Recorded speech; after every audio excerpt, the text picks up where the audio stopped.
Assalamualaikum warahmatullahi wabarakatuh. Yang saya hormati dosen pengampu Sophia SPMSI dalam mata kuliah Penyuluhan Pertanian dan rekan-rekan seperjuanganku. Pada kesempatan ini, izinkan saya untuk memaparkan hasil PowerPoint saya tentang pemupukan tanaman cabai. Tapi sebelum masuk ke dalam poin inti, izinkan saya untuk memberi sedikit kata pengantar tentang pemupukan tanaman cabai. Kegiatan pemupukan pada tanaman cabai menjadi bagian yang sama pentingnya dengan pengolahan tanah atau pengendalian hama dan penyakit. Bagaimanapun keadaannya, tanaman cabai pasti akan membutuhkan asupan pupuk untuk membuat kokoh dan berbuah lebat. Sekarang ini banyak sekali jenis pupuk yang bisa digunakan oleh para petani, baik itu pupuk organik maupun pupuk anorganik. Baiklah, langsung saja masuk ke poin inti. Yang pertama dapat dilihat di layar monitor, yaitu pupuk kandang. Pupuk yang satu ini merupakan pupuk organik yang sangat disarankan untuk digunakan dalam pembudidayaan tanaman cabai, karena pupuk kandang sangat baik untuk memperbaiki kondisi tanah seperti porositas, struktur, hingga daya dalam menahan air. Kandungan unsur hara yang terdapat di dalam pupuk itu pun sangat cukup mumpuni, yakni unsur penting seperti nitrogen, fosfor, magnesium, dan kalium. Untuk penggunaan pupuk itu sendiri dicampur dengan tanah saat melakukan pengolahan bedengan, lalu diaduk hingga merata. Selain itu, pupuk ini juga baik diberikan saat tanaman dalam masa penyemaian atau pembibitan, yaitu ketika pembibitan baru berumur 5-26 hari setelah tanam di benih. Poin kedua, larutan Posca cair. Pupuk yang satu ini digunakan untuk merangsang pertumbuhan tunas di ketiak daun serta pembentukan bunga dan buah, agar cabai itu sendiri berbuah lebat. Selain untuk merangsang pertumbuhan tanaman, pupuk Posca cair ini juga memiliki keunggulan, yaitu dapat menyembuhkan tanaman cabai yang terkena serangan hama dan penyakit.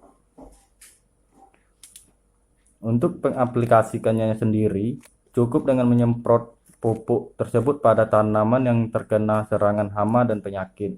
Selain itu, bisa juga digunakan sejak pemindahan media dari polybag ke bedengan tanam. Pupuk jenis ini cocok digunakan pada musim penghujan. Poin ketiga, pupuk kompos dan pupuk daun. Sama halnya dengan pupuk kandang. Pupuk kompos dan pupuk daun ini juga bisa dijadikan sebagai pupuk campuran dengan tanah pada saat penyemaian benih cabai. Pupuk ini kaya akan unsur N, P, dan K yang sangat dibutuhkan untuk tanaman cabai. Selain itu, pupuk kompos juga mengandung magnesium dan kalium yang baik untuk menunjang pembesaran sel-sel meristem pada saat tanaman mengalami pertumbuhan atau merangsang pertumbuhan plumula daun. Poin keempat, pupuk urea, KCl, SP36, dan NPK Mutiara. Ini merupakan pupuk anorganik yang banyak digunakan oleh petani cabai untuk membantu tanaman lebih subur karena mengandung unsur N, P, dan K yang cukup tinggi. Pupuk anorganik atau kimia ini sebaiknya diberikan pada tanaman yang sudah dipindahkan ke lahan bedengan, bukan untuk tanaman yang baru disemai.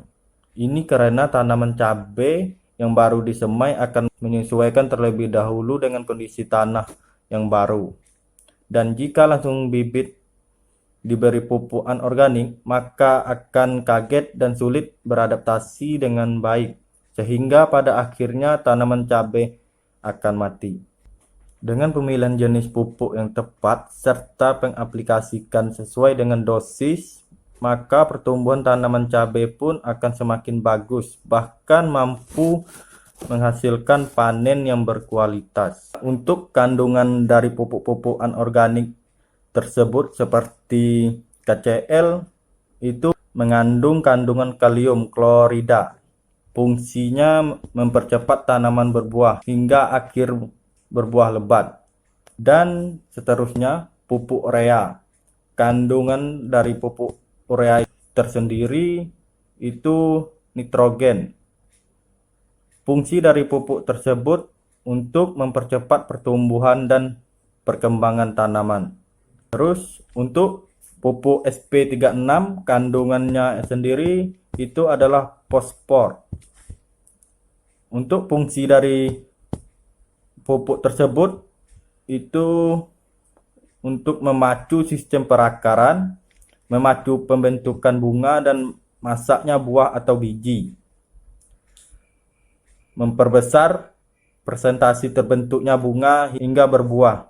Dan seterusnya untuk pupuk NPK kandungannya sendiri itu adalah nitrogen, fosfor, dan kalium.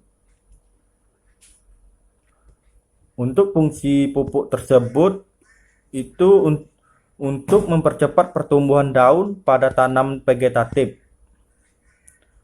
mempercepat tunas serta akar, dan terakhir mempercepat pertumbuhan bunga dan buah. Baiklah, mungkin itu saja yang dapat saya sampaikan. Lebih dan kurang saya mohon maaf. Wabillahi taufik walhidayah. Wassalamualaikum warahmatullahi wabarakatuh.